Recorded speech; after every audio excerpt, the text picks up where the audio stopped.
قیام اللیل، تہجد کی نماز۔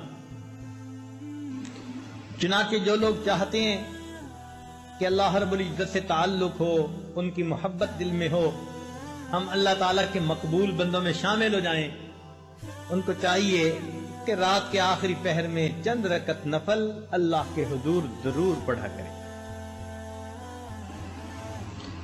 اللہ تعالیٰ فرماتے ہیں والذین یبیتون لربہم سجدا وقیاما۔ حدیث پاک میں آتا ہے افضل الصلاة بعد المکتوبۃ قیام اللیل، کہ 5 فرض نمازوں کے بعد سب سے افضل نماز تہجد کی نماز ہے۔ قیل للحسن، حسن رحمت اللہ علیہ سے یہ کہا گیا ما بال المتحجدین احسن الناس وجہا، کیا وجہ ہے کہ تہجد پڑھنے والوں کے چہرے بڑے منور ہوتے ہیں، ان کے چہروں پہ بڑا نور ہوتا ہے۔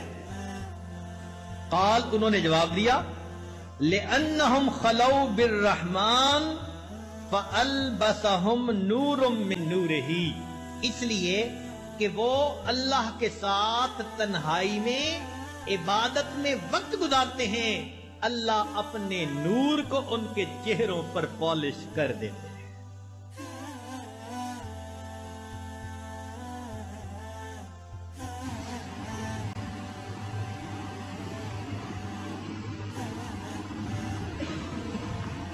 ایک بزرگ فرمایا کرتے تھے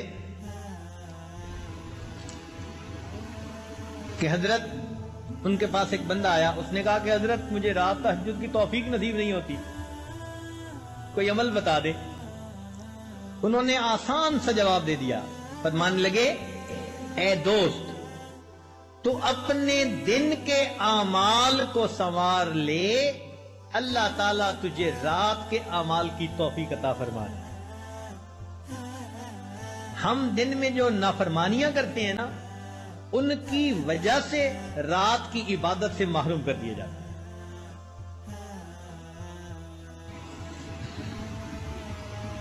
فقال لا تعصه بالنهار، تو دن میں اللہ کی نافرمانی نہ کر، وَهُوَ يُقِيمَكَ بَيْنَ يَدَيْهِ بِاللَّيْلِ، تو دن میں اس کی نافرمانی نہ کر، وہ تجھے رات میں قیام کی توفیق عطا فرما دے۔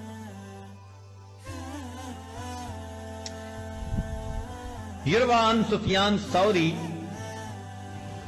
سفیان ثوری رحمت اللہ سے یہ بات منقول ہے، فرماتے تھے کہ حرمت قیام اللیل 5 اشہر بذنب اصبتہ، ایک مرتبہ ایک گناہ مجھ سے سرزد ہو گیا جس کی وجہ سے 5 مہینے تہجد کی نماز سے میں محروم ہو گیا۔ اور پتہ ہے وہ گناہ کون سا تھا؟ فرماتے ہیں گناہ یہ تھا کہ ایک نوجوان دعا مانگتے ہوئے رو رہا تھا، اور میں نے اس کی طرف دیکھ کر گمان کیا کہ یہ ریاکاری کر رہا ہے۔ میں نے اپنے دل میں اتنا سوچا یہ ریاکاری کر رہا ہے۔ اس بدگمانی کے گناہ کی وجہ سے اللہ نے 5 مہینے تہجد سے مجھے محروم کر دیا۔ اور ہم کتنی بدگمانیاں کرتے ہیں لوگوں کے بارے میں بھائی، ہر کسی سے بدگمان الا ماشاء اللہ، پھر کہتے ہیں جی تہجد نہیں ملتی۔ اور پھر بعض دوست تو ایسے ہیں جو بڑے مطمئن ہوتے ہیں، اور جی ہم سارا دن مدرسے میں قرآن پڑھاتے ہیں، حدیث پڑھاتے ہیں، رات تہجد نہ پڑھی تو کیا ہوا، ثواب تو مل ہی جاتا ہے۔ تو بھئی صحابہ کرام سارا دن سبزیاں بیچتے تھے، جو وہ رات کو تہجد کا اتنا اہتمام کرتے تھے، وہ کیا کرتے تھے؟ وہ بھی تو سارا دن دین کے کام میں لگے رہتے تھے نا، فرسان بالنہار ہوتے تھے، اور پھر اللہ ان کو رہبان باللیل بنا دیا۔ رات گھوڑے کی پیٹھ پہ ہوتے تھے صبح میں، اور رات مسلح کی پیٹھ پر ہوا کرتے ہیں۔ تو یہ تو نفس ہمیں مطمئن کر دیتا ہے نا کہ کوئی بات نہیں اگر تہجد کی توفیق نہیں ملتی۔ اچھا ایک بات ذرا توجہ سے سنیں، کہ ایک تو ہے ہمارا سوچنا، ہم تہجد پہ نہیں اٹھتے، اور ایک سوچ کا انداز اور بھی ہے، وہ کیا؟ حدیث پاک میں آتا ہے اللہ تعالیٰ رات کو فرشتوں کی 3 جماعتیں بنا دیتے ہیں۔ فرشتوں کی کتنی جماعتیں؟ 3 جماعتیں بنا دیتے ہیں۔ ایک جماعت کو کہتے ہیں کہ دیکھو فلاں فلاں میرے مقبول بندے ہیں،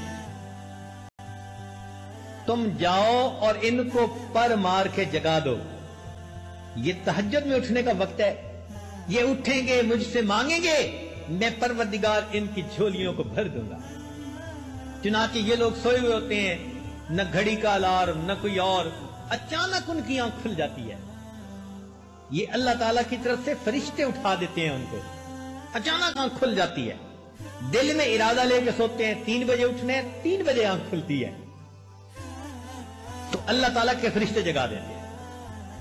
اور پھر دوسرے گروپ کو اللہ فرماتے ہیں کہ جاؤ فلاں فلاں فلاں میرے ناپسندیدہ بندے ہیں، میں انہیں پسند نہیں کرتا، تم جاؤ اور ان کو تھپکی دے کے سلا دو، یہ میرے نیک مقبول بندوں کے اٹھنے کا وقت ہے، اور میں نہیں چاہتا کہ اس موقع پر یہ مجھے اپنی شکل دکھائیں۔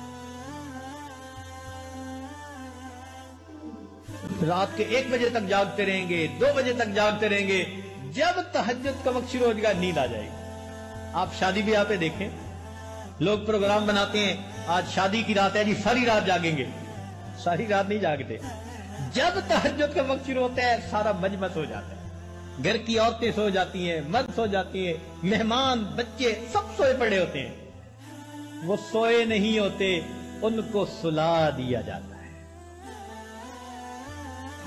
تو یوں بھی تو ہم سوچ سکتے ہیں نا کہ ہم تہجد نہیں پڑھتے، نہیں نہیں نہیں، شاید ہم سے کوئی ایسا گناہ ہوتا ہے، اللہ تعالیٰ اس برکت والے وقت میں ہماری شکل دیکھنا پسند ہی نہیں کرتا۔ لا الہ الا اللہ، لا الہ الا اللہ، لا الہ الا اللہ، لا الہ الا اللہ، لا الہ الا اللہ۔